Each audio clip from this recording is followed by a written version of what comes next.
السلام علیکم دوستو آج ہم ڈسکس کرنے جا رہے ہیں کہ اسرائیل کی ناپاک ریاست مقدس سرزمین پر کیسے قائم ہوئی، اس کے پیچھے کیا محرکات تھے۔ مجھے امید ہے کہ آپ کو ویڈیو پسند آئے گی، اور اگر ویڈیو آپ کو پسند آئے تو چینل کو سبسکرائب کریں، لائک کریں اور دوستوں کے ساتھ شیئر کریں۔ اسرائیل زرخیز کریسنٹ کے علاقے لیونٹ میں واقع ہے۔ یہ ملک بحر روم کے مشرقی سرے پر واقع ہے، جس کے شمال میں لبنان، شمال مشرق میں شام، مشرق میں اردن اور مغربی کنارے، اور جنوب مغرب میں مصر اور غزہ کی پٹی ہے۔ 1492 میں اسپین سے یہودیوں کو نکالے جانے کے بعد کچھ یہودی فلسطین میں آباد ہو گئے۔ 16ویں صدی کے دوران یہودیوں نے 4 مقدس شہروں یروشلم، طبریاس، ہیبرون اور صفد میں آباد ہونا شروع کیا۔ 1697 میں ربی یہودا ہچسد 1500 یہودیوں کو لے کر یروشلم، جسے القدس کہتے ہیں، میں پہنچے۔ یہ خلافت عثمانیہ کا دور تھا کہ جب یہودیوں کی بڑی تعداد نے ہجرت کر کے فلسطین میں پناہ حاصل کی۔ ہجرت کا یہ عمل 1881 میں شروع ہوا، جب یہودی مشرقی یورپ میں قتل عام سے فرار ہو کر فلسطین میں آباد ہونا شروع ہوئے۔ 1881 سے لے کر 1903 تک یہودیوں نے یہاں کئی بستیاں قائم کی اور تقریباً 35,000 دونم زمین بھی خریدی۔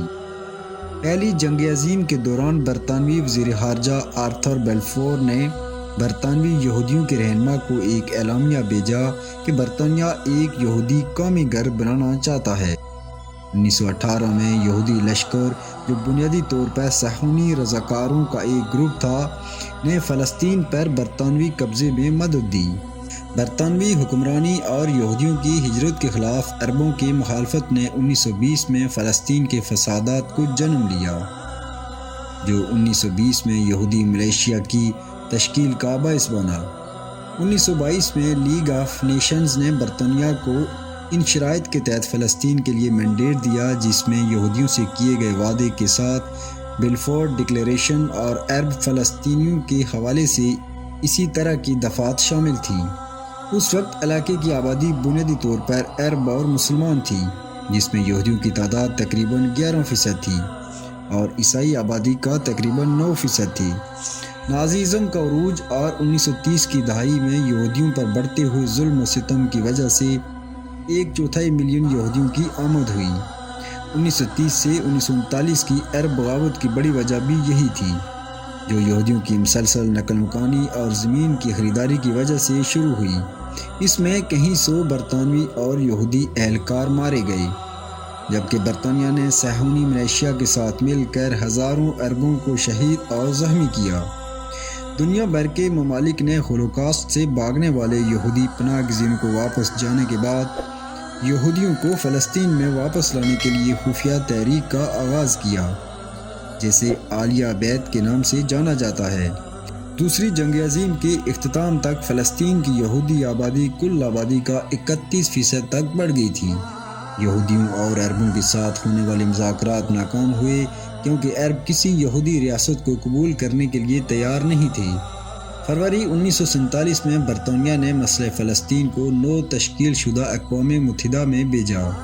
15 مئی 1947 کو اقوام متحدہ کی جنرل اسمبلی نے فیصلہ کیا کہ مسئلے کے حل کے لیے ایک کمیٹی تشکیل دی جائے گی۔ کمیٹی نے ایک آزاد فلسطینی ریاست اور ایک آزاد یہودی ریاست کا منصوبہ بنا کر پیش کر دیا، لیکن ستمبر 1947 کو برطانوی کابینہ نے فیصلہ کیا کہ فلسطین کو خالی کر دیا جائے۔ نو آبادیاتی سیکریٹری آرتھر کریگ جونز کے مطابق 4 بڑے عوامل نے فلسطین کو خالی کرنے کا فیصلہ کیا۔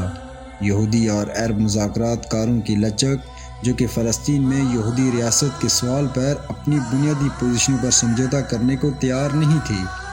14 مئی 1948 کو برطانوی مینڈیٹ کی میعاد ختم ہونے کے ایک دن پہلے یہودی ایجنسی کے سربراہ ڈیوڈ بین نے ایک یہودی ریاست کے قیام کا اعلان کر دیا، جسے تمام عرب ممالک نے یکسر مسترد کر دیا۔ اس کے اگلے دن 4 عرب ممالک، جن میں مصر، شام، اردن اور عراق شامل تھے، نے اپنی فوجیں 1948 کی عرب اسرائیل جنگ کا آغاز کرتے ہوئے فلسطین میں داخل کر دیں، جبکہ یمن، مراکش اور سعودی عرب نے بھی اس جنگ میں اپنی شمولیت اختیار کی۔ جس کا مقصد اسرائیلی ریاست کو قائم ہونے سے روکنا تھا۔ 1 سال کی طویل لڑائی کے بعد جنگ بندی کا اعلان کیا گیا اور عارضی سرحدیں قائم کر دی گئیں۔ اردن نے مشرقی یروشلم سمیت مغربی کنارے پر قبضہ کر دیا، جبکہ مصر نے غزہ کی پٹی پر قبضہ کر لیا۔ ایک اندازے کے مطابق 7 لاکھ سے زائد فلسطینی اس جنگ میں بے دخل ہوئے۔